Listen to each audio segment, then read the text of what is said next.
Now I'm going to show you how to set alarm clock on Android phone in just a minute.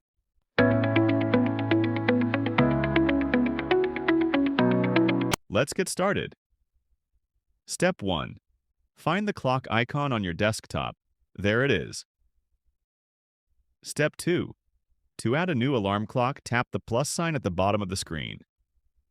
Step 3. Set the time, repeat frequency, and choose a ringtone.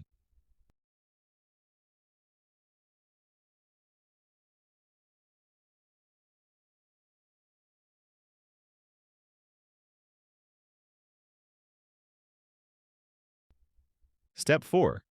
Tap the check mark in the top right corner of the screen. It's done. You did it. Your alarm clock will ring on time. Thank you for your support in the form of likes and subscriptions. See you in the next video.